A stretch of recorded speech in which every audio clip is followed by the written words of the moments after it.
Okay, and yes, we are recording. So let's get started here with a speed review of Russia, or rather China, Russia, and Mexico. Speed review unicorn. All right. First off, Russia, or no, China. I keep doing that. Sorry, folks.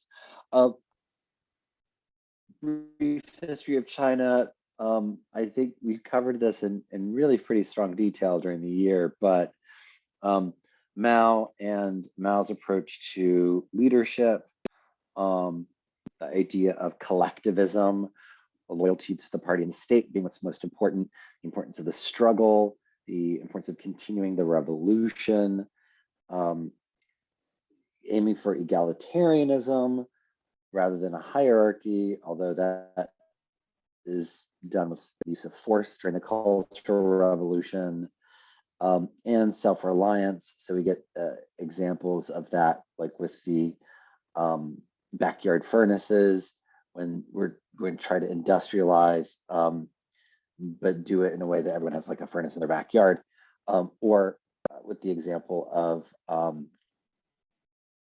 collectivization of farms, but especially the idea that foreign influence should be avoided at all cost. Obviously, we're in a very different place now with Xi Jinping. Unitary, folks. Iran is unitary, China is unitary, the UK is unitary. China is an authoritarian regime. Why? So what, like, if you're asked to define what makes China authoritarian, okay, they do not have national elections for the executive, the national executive or national legislative branches. There is no check on how judges are appointed, and you have a single party state that controls both the government and the economy. There is a constitution, so China does have a constitution. The only country that we talk about that does not is the UK. And the revisions of the constitution are done every 5 years when the National People's Congress meets, in their 5-year cycle. Most recently, when they met, that was when the change was made to the constitution to incorporate Xi Jinping thought, and Xi Jinping's power as essentially both head of state and head of government, whereas most presidents before him had not been the head of government or head of party. Okay, so if we're going to talk legitimacy in China, legitimacy stems from the power of the Chinese Communist Party. It is the case that for a very long time, up through the 1990s, so up through Tiananmen Square, the military was the secondary source for legitimacy. So you might remember again, Eric Liu, that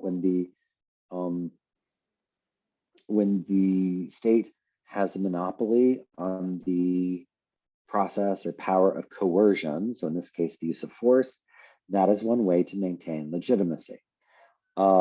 There's a hierarchy at every level, from the village and township, the county, to the province, to the national level.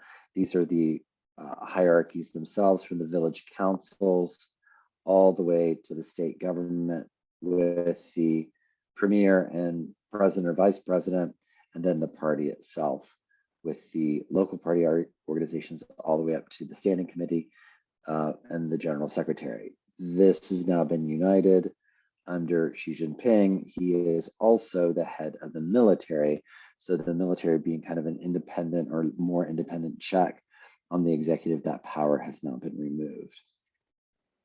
Process of nomenclatura, influential posts in the government, industry, being established or maintained through a series of both skill, loyalty to party, and then guanxi, the connections that one has that you develop through your family and education. People's Liberation Army, or PLA, controlled by the Chinese Communist Party. It's the largest military force in the world. What's most important about the Chinese People's Liberation Army is that the People's Liberation Army is who suppressed the protests in Tiananmen Square. Okay, president, 5-year term. Okay, this is key, folks. That the change that happens in 2016 was first to allow to remove the term limit. Okay, so we had 2 5-year terms prior to President Xi Jinping. After 2016, you could have a president as head of state be president repeatedly. And then in 2021, when the Chinese National People's Congress met, again, they amended the constitution to allow Xi Jinping to serve basically for life. It's important, folks, to know kind of the different, if you look in the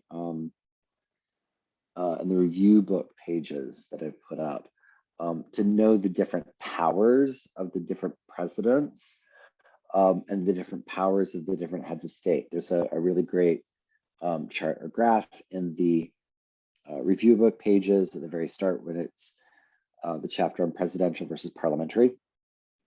All right. But in China, that the president is head of state, commander in chief, the head of the Central Military Commission, and the general secretary of the CCP. The National People's Congress does have the power to remove a president, but it's not like an impeachment process, and that power is severely restrained. The head of government is Premier Li Kequiang, although you really need to think about Li Kequiang as more of a bureaucrat, like someone implementing everything that the Chinese Communist Party and Xi Jinping tell him to do. Legislative branches, there is a legislative branch. What is the purpose of a legislative branch in a single party state? Well, it allows for open discussion of possible issues. It does allow for the semblance, at minimum, of there being a process through which decisions are made. So there is voting that happens in the National People's Congress. There is a constitution that is followed. That said, we still have an authoritarian single-party state. The NPC elects the president as head of state and approves the appointment of the premier as head of government. Although this election is really just a rubber stamp, it's a selection, but they're following the constitution of China and the Chinese Communist Party. So it is a way to reinforce legitimacy, okay? The Standing Committee of the National People's Congress, okay? The Standing Committee is similar to the Politburo Standing Committee, that the small group of people who makes decisions in the meantime, in between these 5-year big sessions that happen at the National People's Congress. Politburo, very important. You'll see again on that chart, we'll go back to it. So you can see the, is it not laid out really very well, is it? Oh, here, up here. The Standing Committee, the Politburo, the Central Committee, these are all different parts of the party and the government, how they interact with one another. National People's Congress, okay, unlike the National Party Congress, 5-year terms, indirectly elected through regional legislative assemblies. So folks, there are elections in China, but the elections only happen within the existing congresses. So you have to be chosen typically at the local level or in the provincial level, and then you are voted in by the people already in that legislature to kind of bump you up the food chain. That's exactly what happened to President Xi Jinping, where he went, I believe it's Guangdong province, but I could be wrong, and then became leader in Shanghai, and moved his way up from there. People's Congress, 2-week session every year, elects the president. MPC can amend laws, can approve the state budget, can declare war, remove political leaders. Folks, like, knowing this for the National People's Congress is significant, because you might be asked on a multiple choice question to identify parallels between the National People's Congress and other legislative branches. Well, here you go. Here's the same thing as in any other Congress, any other legislature: approving budgets, declaring war, removing political leaders. Again, standing committee, 300 members, doing things at the National People's Congress. When they're not in session, they're taking care of business. They're interpreting laws, they're interpreting the Constitution. It is important, folks, to know that there is a court system, but it is not independent from the government and is not independent from the party. Politburo, here we are, the Politburo, along with Xi Jinping. 7 senior leaders appointed by the Chinese Communist Party. They make the most important decisions. You're going to need to know the Politburo Standing Committee, all right? Because these are the, it's 7 to 9, to be honest with you folks, leaders in China with the most power.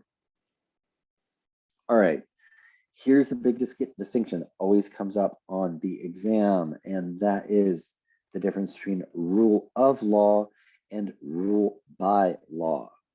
Okay, rule by law means that the judicial system is subservient to the decisions of the Chinese Communist Party and the Chinese government. All right, so that means, 1, in rule by law, that the judiciary is not independent.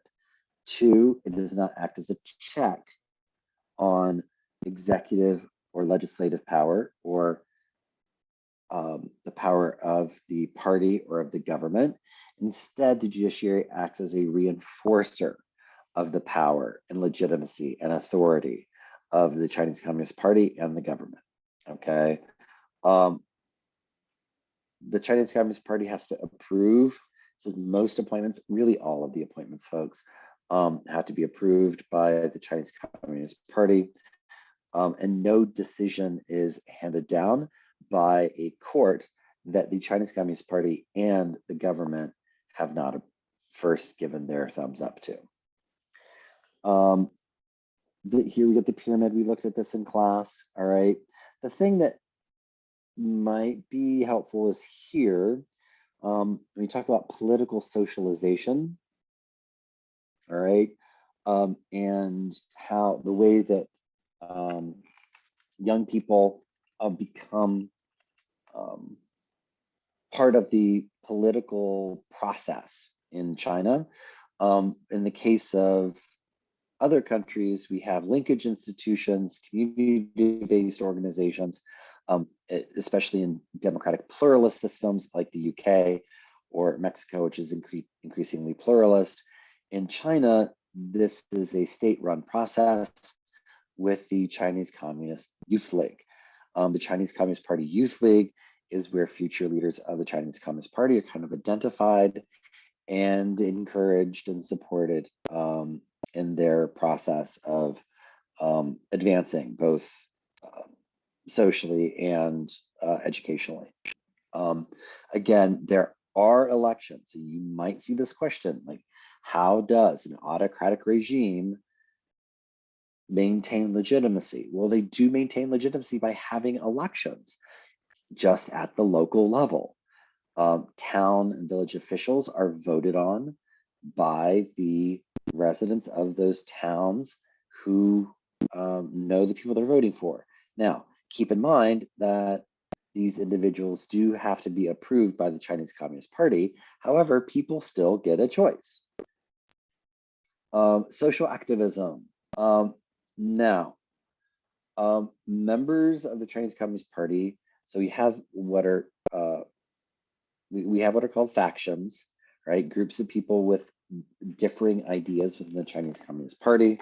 Some of them are more reform-minded, some of them more conservative, some of them are more aligned with Xi Jinping, some of them less aligned with Xi Jinping. What's important to know is that at this point, factions and factionalism has largely been pushed out of the Chinese Communist Party through the heavy activism of Xi Jinping and the really heavy control that he has over the Chinese Communist Party through accusations of corruption. Now, also important to keep in mind, here we go. Constitutional says that there are fundamental rights in China of freedoms of speech, press, religion, fair trials, property rights. Fine, it's in the Constitution, okay? But remember the concept of constitutionalism and rule of law. Rule of law means that these fundamental rights that are in the Constitution would be supported and reinforced by an independent judicial system, all right? That's the whole purpose of an independent judicial system, and that is to support rule by law of the documented constitutional guidelines or common law in the case of Britain, all right? Here, because we have rule by law, where a judicial system reinforces the goals of the Chinese Communist Party and the Chinese government, these freedoms of speech, press, religion, fair trials, property rights, those fundamental rights are rights that are determined and defined by the Chinese Communist Party and the Chinese state, okay? So yes, it's written down that these rights exist, but the definer of those rights is the state itself. That is authoritarianism at its best, folks, okay?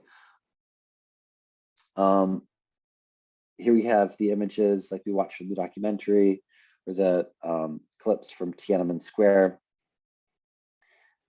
Protest that is not approved first by the government will be shut down with force if not dispersed, all right? This just goes back to the story of Tiananmen Square again. The fact that, I'll move this side up here, the fact that there were market reforms under Deng Xiaoping, moved away from a command economy where everything was centralized in Beijing and planned in Beijing to a less centralized, more market economy, similar to perestroika in the Soviet Union, although Soviet Union had some differences and started them later than Deng Xiaoping did. But because there were these forms that were economic in nature, but there weren't political reforms and there weren't reforms that increased democratic norms, students protested in large numbers in Tiananmen Square, wanting more democracy, wanting more of a change, more changes in the Chinese government, the Chinese Communist Party, and the military violently suppressed them, as we learned about in class. Okay, there is a completely state-run news service, which we talked about in China, as well as internet censorship. That means both with internet searches, internet search engines are localized only to China. Google is not in China, for example. Also, like chat apps are not available in China that are available in Western Europe and the United States. This is referred to as China's Great Firewall. I did talk about this at the beginning of the year. And the national news agencies, the Xinhua news agency that oversees all reports that are officially sanctioned by the Chinese government. There are little to no opposition news outlets, and if there is an opposition news outlet, is one that has been approved of by the Chinese Communist Party. Therefore, it is not really independent. Social media has been a challenge, especially lately. You might remember we looked at the article about Western travelers going to China, posting about their experiences on Twitter, posting their experiences on YouTube, and speaking about areas of China, especially Xinjiang, in very positive ways in terms of what the government is doing, despite there being clear oppression. And arguably even genocide of the Uyghur people. The Chinese government, with chat apps and social media like Weibo, Weibo, heavily monitor and surveil the citizens, which we've covered in class extensively. Okay, interest groups. All right, so just like we talked about interest groups with, if you look back at the video of interest groups in Iran, there's the Bonyads. Interest groups in the UK, those were the Quangos, the quasi non-governmental organizations. Linkage institutions that bridge the gap between people and their needs and voices and the government that takes action. All right. In China, there are linkage institutions, interest groups, but these interest groups are themselves approved of and formed by the Chinese Communist Party and the Chinese government. Okay. So that is why they're referred to as governmentally organized non-governmental organizations, gongos. I don't know if you'll see this on the exam, but usually if it does come up, it'll be a concept question where you're asked to define linkage institutions and provide 2 examples. Gongos are a great example. So again, you've got some suggestions here like, support greater human rights or free enterprise or environmental reforms, but these are government organized organizations. So that means that when they're talking about human rights, they're arguing for human rights from the standpoint of the Chinese Communist Party's rule by law. Or when they're talking about fighting for environmental reforms, the reforms are going to fall in line with the reforms that the Chinese Communist Party has already planned for the country of China and the Chinese government. Ethnic cleavages, Han Chinese people are the majority population in China, where like approximately 92% or more. So, easily you can just say 90% of China identifies as Han Chinese. But the 2 ethnic cleavages are people who identify as Tibetan or people who identify as Uighur. Far Western China, this is one of the geographic differences, okay, that you could compare ethnically, say to Nigeria. Nigeria, it's north versus south, with 3 main ethnic groups that are roughly almost equal in size, 40, 40, 20 in terms of percentage. And in China, it's a very large Han Chinese population, so that any smaller groups are very, very small. And it is a east-west division, not a north-south. Okay, there are religious cleavages in China. I brought up the Uyghur people in Xinjiang who are overwhelmingly Muslim. There are people who are Buddhist, but the government has to approve of texts that they read or actions that they take. There are people who identify as Christian in China, but they must meet generally in secret, especially lately under crackdowns led by Xi Jinping. There are also people who practice Falun Gong, Falun Gong, and Falun Gong, which is essentially kind of a meditation technique as well as an approach to a worldview. Falun Gong have been heavily persecuted by the Chinese government, and in many cases just driven out of China because of their opposition to the Chinese government's approach to not supporting different forms of spiritual or religious observance. Again, 2 Chinas. Now, this is not two nations, one state, or 2 systems, one state, as in talking about Hong Kong. This is two Chinas, in fact, that we have these heavily industrialized, wealthy, increasingly westernized areas. It's like, see this, the cityscape in China looks just like an American city or a Western European city, versus these very rural areas that have not been built up or developed, as well as more traditional forms of transportation, things along that nature.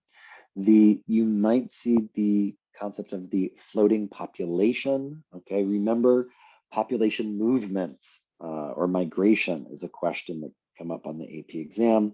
In Mexico, it is south to north, looking for jobs, greater opportunity at the maquiladoras up by the border of Mexico and the United States.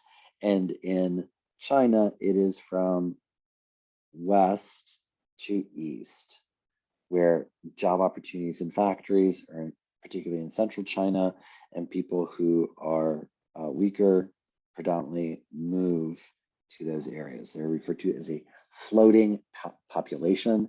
There is a registration program that when you are part of this floating population, you come to the new location, you have to register with the police. I don't think you'll see the Hukao system. It's HU. I have to remember KOU or K. I'm going to get the spelling in a second, folks, as I Google. But that system makes being part of this floating population kind of difficult, and that you're always having to register every time you move someplace or when you're getting another job. Yes, it's HUKOU, Governmental Household Registration System, HUKO. This is just some facts in terms of like geography. I don't think you'll really see this come up, but you might. You might see the concept of the iron rice bowl. This was developed under Mao, the idea that you would have established a socialist welfare state that would support people from cradle, from the time they are born until grave. China now has a socialist market economy. Again, this is socialism with Chinese characteristics. Iron rice bowl moved away from. We have the household responsibility system, where people's this idea of guaranteed protection or care from the government has been moved away from, and individuals need to take more ownership of that when it comes to, say, searching for a job or possibly attaining additional health care if you have a severe illness that maybe the government can't support you with. Also, this is all just so we're in terms of timeline, again, as a reiteration, this is under Deng Xiaoping. This is where we get the special economic zones, all down the coast here. Okay, you might see Shenzhen right outside of Hong Kong as one of them. All right. There are also I don't know, folks, if you'll see the township and village enterprises, the TVEs. Basically, folks, this is similar to perestroika that Deng Xiaoping did, allowing people at the local level to grow their own food and sell it at a market. Again, unitary system, but we're divided into provinces. So to define a unitary system, governmental power is centralized in a capital with subunits, geographic subunits receiving only the power, political and governmental power that is granted by the central government, okay? The SARs, Special Administrative Regions, Hong Kong and Macau, right next to one another. And then we've talked several times about how Taiwan is viewed by Beijing as part of China, but Taiwan still views itself as independent and sovereign. This is that same information here. The one, first it's the one child policy, now two child policy. You could see a graph or chart with birth rates in China, as well as gender gender distribution. Notice here of the drop in the birth rate around the period of the Great Leap Forward. At the same time, there's an increase in the death rate. So like this is the number of people who are dying of natural causes, but also the famine that happened in the 1950s. At the same time that there is a significant drop in birth rate, this is the very beginning of the one-child policy. This will continue through the 1970s, 1980s, 1990s, at which point, late 80s and then early 90s, the one-child policy was changed in rural areas to allow for 2 children, but it eventually was ended because of the concern for the overall birth rate. There's also, don't think I have it on here, but there's a significant gender imbalance in China because of a cultural emphasis on male children. And it's approximately a 2-to-1 gender imbalance, that for every 2 male identified people who are Chinese, there is 1 female identified. Trade deficit, I don't think you'll see this come up. Watch me be wrong. I don't think you'll see the trade war come up, but we watched the documentary about it, so we should be fine. All right, China and supranationals. China is part of the UN. China is part of the World Trade Organization and the World Bank. China is part of the International Monetary Fund. Being part of the WTO and the IMF, that was a significant goal of the Chinese government, the Chinese Communist Party in the 1990s. All right, that meant China did have to give up some of its sovereignty when it comes to some trade guidelines and restrictions and trade barriers. That's the trade-off. Yeah, get it? Trade-off? Trade. Anyway. Additional challenge in China that the Chinese government is having to still face is significant air pollution and water pollution. The Chinese government has responded by trying to shut down factories, decrease coal production. That's getting increasingly hard lately because of supply chain difficulties and trade difficulties.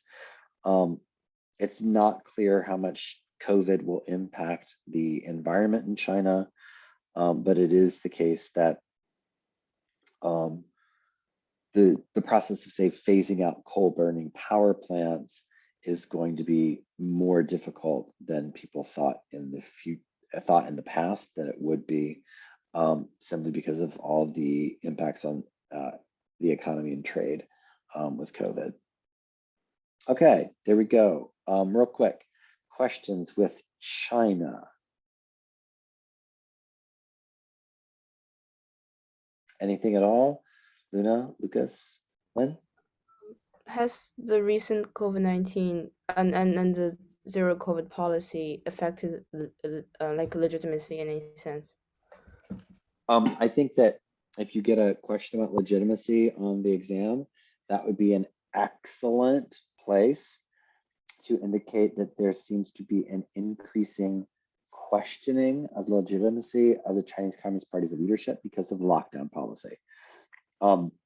There have been reports, it's really super recent, but there have been reports in the news here in the West about people complaining and kind of doing online protesting with social media posts that are very, very quickly shut down. Kind of localized protests in like high-rise apartment buildings where people will shout at government workers or shout for help or shout in anger at the fact that government workers who they view as not helping them. There are food distribution problems. So, if you get a legitimacy question, that would be a fantastic example to use. Gotcha, thank you. Yep, you're welcome. Any other questions before I jump into Russia? Lucas, Luna, we good? I'm assuming yes. Cool. Thumbs up. All right. Russia. I don't think you're going to see very much history, folks. If you do, it's going to be the Russian Revolution as an example of both regime and governmental change. I don't think you're going to see a list of all the leaders that you have to know in Russia. Although when I taught global, all my students had to know all of the leaders of Soviet Russia. Be that as it may, Gorbachev would be the one that you'd be most likely to need to know because of the reforms of glasnost and perestroika. Again, nomenclatura process exists existed within the Soviet communist system. It still has kind of got this legacy now of promotion or advancement of elite recruitment and political elite through this inner circle. So nomenclatura process was a combination of party loyalty plus bureaucratic and governmental ability and skill. 5-year plans, I think we should still be aware of. Here are the reforms of Gorbachev, glasnost, which is openness, criticism of the government, not press freedom, but at least more opportunity for there to be some opposition in the newspapers. Revolt and dissent grew in republics, one of the places actually being Ukraine, with the goal of eventual separation. Perestroika was intended to be the gradual process of economic reform. The shifting to a more kind of socialist market economy. Change was too little, too late, and the USSR collapsed. We talked in class about the structure of asymmetric federalism. Asymmetric federalism in Russia literally means that you have some regions with greater sovereignty than others, okay? And some regions also because of, we talked about matroyshka federalism, some regions actually contain smaller regions within them.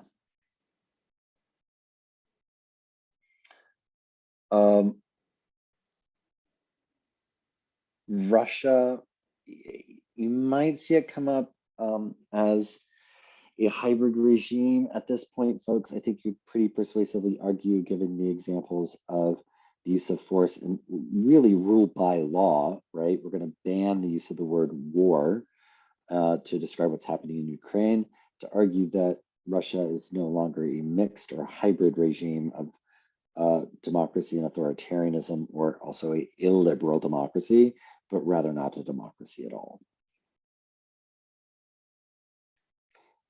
Russia is semi-presidential. So is Iran is also semi-presidential. So if you get a question about which countries have a semi-presidential system, that means both a prime minister and a president. There you go. Russia is one of them. President elected, prime minister chosen by the president and then approved by the Duma. Okay.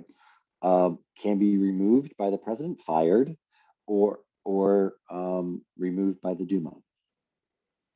The prime minister is supposed to be the head of government and oversees the civil service, but you kind of think of him at this point as kind of the person who does all the paperwork for Vladimir Putin. It is possible for the president to oversee the Duma, but it's only in particular conditions when particular decisions are being made. It also is possible constitutionally for the president to suspend the Duma. That is a power the president has. When I say suspend the Duma, that means literally say they cannot meet. Yeltsin did do it several times, but it is something that can be overruled by the Duma. So we have kind of this approximate system of checks and balances, but the executive has a lot of power. The president can be removed by impeachment, just like any other presidential system. We do not have a vote of no confidence for the president. Again, important to keep in mind, head of state versus head of government. All right. Prime minister is head of government in Russia. Head of state is the president. President has a now direct election, fixed term of every 6 years. Okay. Remember, there's a shift that 2000 to 2008, it was 2 4-year terms with no repetition. Then it was changed in 2008 to be 4-year terms with the ability of repetition if you had a term off. So Vladimir Putin served from 2008 until 2012 as prime minister, and then ran for president again in 2012, and was reelected in 2016 to a second 6-year term. Russia has a 2-round voting system that is similar to Iran, 2-round voting system. If we don't get an absolute majority, 2-round voting system in Nigeria, if no one gets the minimum of the 2/3 of the states getting 25% of the popular vote for a particular candidate. All right, important to know that as parallels with other countries. Again, here you have Mikhail Mishustin, although honestly, folks, the fact that probably none of you even know who he is should let you know exactly how much power that Mishustin has. I believe he was like Secretary of the Treasury or something kind of nebulous like that before he became prime minister. There is the ability to remove him by 2 repeat votes of no confidence within 3 months by the Duma, but in reality, folks, you just get fired by the president. Okay, I'm gonna zip through this, okay, because it just goes through what I did already with the elections. Yeltsin is impeached, not successful. The impeachment process is 2/3 of the deputies in the Duma. That's like the 2/3 vote in the Senate here in the United States, just it's in the lower house, not the upper house as it is here in the United States. I don't think you'll see this come up. There he is, Vladimir Putin on his horse without a shirt on. Powers of the Russian president: appoints the prime minister, cabinet, governor, super important in terms of talking about authoritarianism, because this allows Vladimir Putin to have a lot more authority than other, and power than perhaps any other federalist system. I would say the only parallel that you might get here is the parallel to Mexico under PRI, and that governors really needed to have the seal of approval of the president and the party if they were going to be running for one of the Mexican states. Important. The power of presidential decree. These are not like executive orders. These have more power. The president can impose martial law. The president can declare a state of emergency. And because, according to the Russian Constitution, the president is also one of the main interpreters of the Constitution, it basically makes it very, very difficult for these decrees to be challenged in any way in the Russian Constitutional Court. Might say the Security Council, the State Council, I don't know. Security Council, all about national security affairs. If you saw the video of Vladimir Putin meeting with a group of men in a big rotunda, while he's sitting at a big white desk and he was questioning them before the invasion of Ukraine. That was the Security Council that he was speaking with.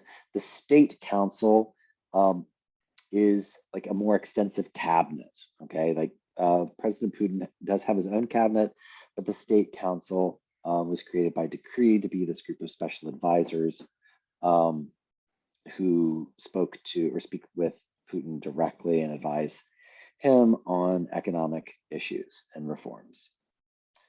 Real fast, legislative branch, Duma, first past the post, single member district, plurality, elections, okay? The Federation Council, the upper chamber, appointed by Putin and the governors. 450 members, 5-year terms, single member district plurality. What do? Everything that any other Congress or assembly would do. Passes legislation, approve budgets, approves presidential cabinet appointments, has discussion and debate. It's what every single legislature does, folks. But then there's the Federation Council, the upper house, is the legislature in Russia is bicameral. But when these members are appointed by state governments and indirectly by Vladimir Putin, because Vladimir Putin is going to appoint the governors, which means the governors have influence over the legislative decisions that happen in the Russian Federation, the Federation Council is a rubber stamp. Judicial branch, okay, there is judicial review with the Russian Constitutional Court, but we don't have an independent judiciary. The court has been used to target political opponents. I would bring up, if this comes up on the exam, Alexei Navalny, okay? And that we don't have rule of law. Russia has an approach to the judicial, I can't speak, folks, the judicial branch that approaches rule by law because of its increasing authoritarianism and the judicial branch's tendency to uphold the power of the authoritarian state under Vladimir Putin. Corruption, talked about this already. Rampant corruption, both in the judicial branch, but also in government agencies, getting permits, the process of getting enrolling in school, also getting more extensive medical care. Bribes are used, okay? Party system is the single party dominant system. You might also see it on the exam as the party of power, which we've talked about in our classes. United Russia is the party who supports Vladimir Putin and has maintained almost complete power for the last 20 years. They really, over the last, 15 years, complete power in the Russian Duma. There are other parties. They're important to remember. There is a Russian Communist Party. Okay, here we got actually 2 different ones. This is Yabloko. Here it is, Yabloko, with the little apple for the symbol of Yabloko. Yabloko, Alexei Navalny, Socialist Market Economy, private property, equal opportunity, increased democracy. Yabloko has been shut down pretty consistently. And the Liberal Democratic Party, this is the Liberal Democratic Party, folks, is the exact opposite of all those things. It is not liberal, it's not democratic. It is a full far-right, xenophobic, anti-Semitic party, which just aligns itself with United Russia for the most part when it comes to voting. The oligarchs, we know who they are at this point in terms of their role in the Russian government, also what has happened to them after the invasion of Ukraine. Civil society, Soviet system, state corporatism, like China until very recently, okay? Youth groups, I don't think you'll see Nashi, but Nashi, the Youth Guard, local groups, they were created by Vladimir Putin to politically socialize young people into the kind of patriotism that we saw when we looked at the video clips from the documentary that, or the interviews that Alexei Navalny's daughter did in the documentary about young people in Russia. Civil society, uneven application of the tax code, favoring nationalist parties and nationalist actions, Orthodox, Russian Orthodox, specifically Christianity. It's very difficult to resist Vladimir Putin. That's why folks in the most recent events that have happened with the war and the invasion of Ukraine, people have simply left Russia in large numbers if they have been able to do so financially. Russian media, largely state-controlled, but privately owned. So you basically have oligarchs who owns the Russian media, although that oligarch is also beholden to Vladimir Putin, but direct state control of news sources. And again, this is playing itself out right now with Ukraine, where majority of people in Russia who obtain their news from the state media are getting a very slanted version of what's happening in Ukraine, whereas internet access, having been increasingly turned off, has actually limited people's ability to get updates on information. Freedom House Index, remember the Freedom House Index? You might see that again in addition to the Human Development Index, the Gini Index, which is about economic growth. Freedom House Index, 148th out of 178th when it comes to press freedom. There really isn't press freedom in Russia. Russian military, I don't see where this would come up. I mean, you could, because what's happening in Ukraine is foreign policy, I don't think this would come up, but there is mandatory conscription. So it is possible, folks, just as an aside, that some of the individuals fighting in Ukraine who are soldiers never expected to be in the situation that they are in, thinking they were only going to be serving for a year. More than 80% of the population tends to be Russian Orthodox in terms of self-identification, but people are largely non-religious and non-religiously observant. However, that is increased over time, but also there's the overlap. We're going to talk about ways that authoritarian regimes maintain power and influence. It is by aligning themselves with religious institutions that also increase legitimacy. The example of this is the Russian Orthodox Church and Vladimir Putin. It's important to remember, again, Chechens in Chechnya are Muslim. We do have other religious minorities, people who are Roman Catholic, Jewish, Protestant, but the largest secondary religious cleavage is with people who identify as Muslim. These are the ethnic cleavages. I'll let you go through this again. This reviews Chechnya, the government under Ramzan Kadyrov, which I don't think will come up. I mean, I will say this, in terms of Kadyrov's leadership, we talked about oppression of people who identify as LGBTQ in Russia, and in Chechnya, that has been especially severe, which we again talked about in class, with disappearances and deaths of people who identify as LGBTQ, and this has been done by Kadyrov with the tacit support of the rest of the Russian government. Demographics, economy, rentier state, large oil and natural gas resources, okay, like Iran, like Nigeria. I don't think we have the 5th largest economy by purchasing power parity, I think we are slipping at this point because of sanctions. This is state-owned corporations, all right?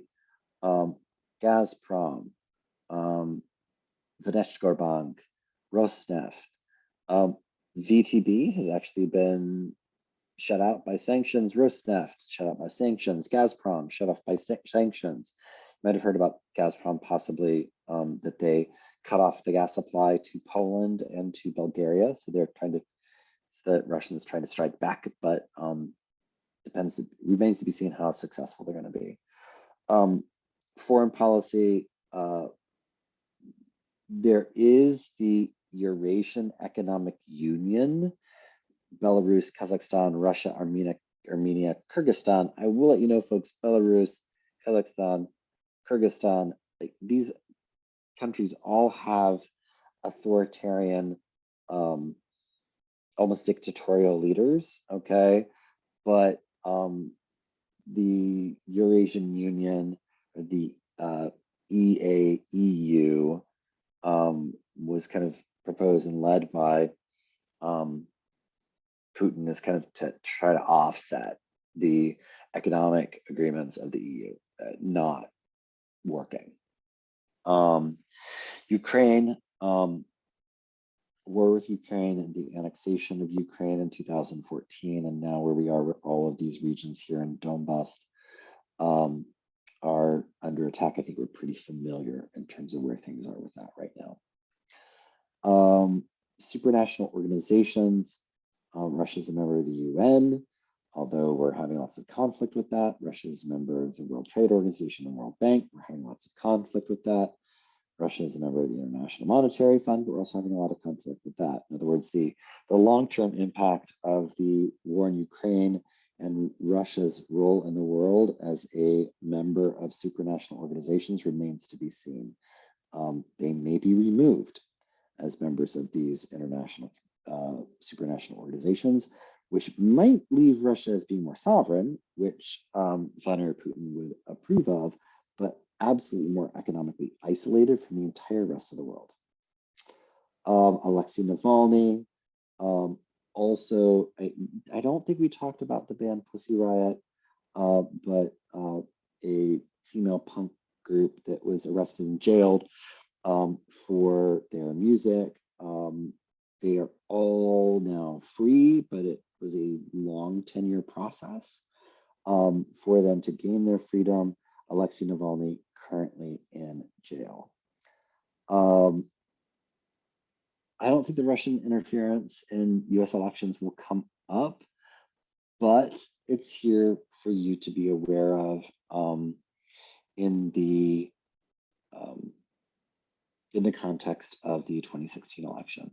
Okay, I'm going to actually pause here before we jump into Mexico, because I might actually have to do Mexico separately. So let me actually pause recording. I hope this has answered any questions that you have, as well as if there's things that have opened up questions, you can let me know on the Discord or right now.